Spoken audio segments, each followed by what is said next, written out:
Welcome back to Ktn Prime. To some politics now, Nairobi County Speaker Beatrice Elachi has rejected the nomination of controversial lawyer Miguna as Governor Mike Sonko's deputy governor, terming the process leading to submission of his nomination letter to her office as irregular.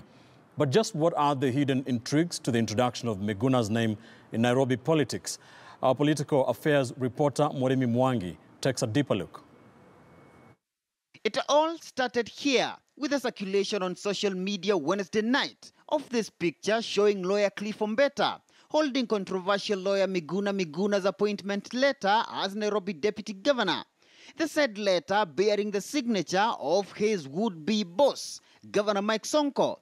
Then at 8 Thursday morning, lawyer Ombeta, acting as Miguna's lawyer, presented the nomination letter to Nairobi Speaker Beatrice Elachi to pave way for vetting. Then suddenly, drama began at City Hall. I saw it on social media. A letter came in a wrong procedure. I turned it back to come in the right procedure. So if it comes in the right way, definitely we'll receive it. We are going to reject the name of Dr. Miguna. I can assure you, it won't see the light of the day in the House. That one, you can take it to the bank. On this tweet dated the 23rd of May 2016, Sonko had suggested his willingness to employ Miguna, who was at the time his competitor in the Nairobi gubernatorial race. Miguna tweeted back saying he cannot serve under or with any member of Sonko's team.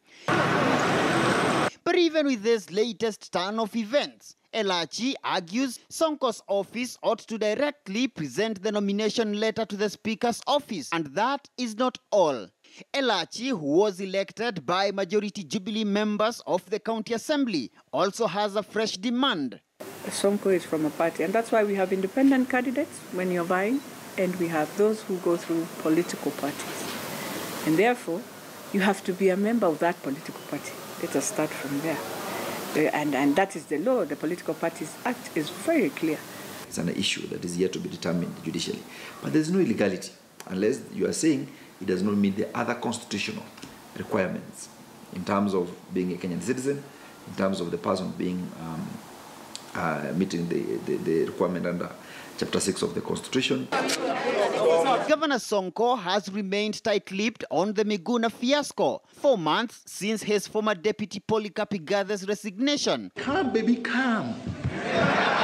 But the controversial lawyer, who is still holed up in Canada, following his double deportation in February and March, dismissed his alleged nomination as a malicious distraction. But would Miguna work with Sonko, and what would be the motive behind the re-emergence of Miguna's name in City Hall politics at a time Sonko is locked in a bitter supremacy war with the national government? So it could be that somebody is playing politics to test the waters and says you believe that, no, we can go this direction.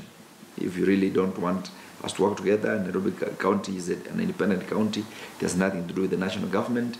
The next time he appoints the deputy governor, because this one will be rejected, he needs to do a wider consultation. Even as the governor goes back to the drawing board to pick a deputy, one thing is for sure: the Sonko administration clash with the national government is no doubt headed to the next level, even as Nairobians continue to digest the surprise re-emergence of Miguna's name in City Hall politics. Moremi Mwangi, Ktn News in Nairobi. Away from politics, as the holy month of Ramadan begins, have you ever wondered why many of the Swahili food restaurants close during this period? What kind of food do our Muslim brothers and sisters eat during Ramadan? Our Coast Region reporter Francis Mtalaki has that culinary experience. It's another season of the holy month of Ramadan. Leaders across the country joined Muslim faithfuls in wishing them Ramadhan Kareem. The Kano chairman urged all Muslims to find a greater strength through devotion to fulfill one of the 5 pillars of Islam. In many of the coastal streets, specifically Mombasa, Malindi and Lamu, this was the scenario. Time to shop commodities like dates, juice and Swahili foods like mathobosha. For some, it was an opportunity to cash in. Msimu wa Ramadhani umekuja ni mzuri, tunaofurahia kwa sababu ukiingia kama hivi basi hata sisi maskini nao pia huwa tunapata riski. Biashara haina wasiwasi, fresh tu. Na Ramadhani imekuja fresh pia, watu wanaanza kufunga leo. Biashara ndio hivyo tumeanza leo, lakini tembea.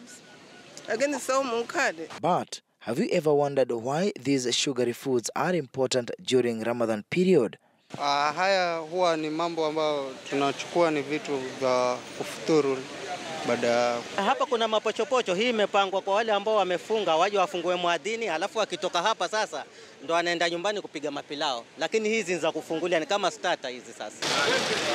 Many of the hotels that we visited and that specialize on Swahili menu have closed, meaning those who love Swahili foods like pilau and biryani will have to cook them in their houses or else wait until the Ramadan period is over. Kwa msimu huu wengi wanafunga kwa sababu sasa hakuna alaye mchana, watu wanakula jioni na isitoshe hakuna ule ambaye anaweza kwenda kule, watu jioni ikifika wanaenda kula kwao. And on behalf of Ktn News, we wish you Ramadhan Kareem. Mtalaki, Ktn News, Malindi, Kilifi County.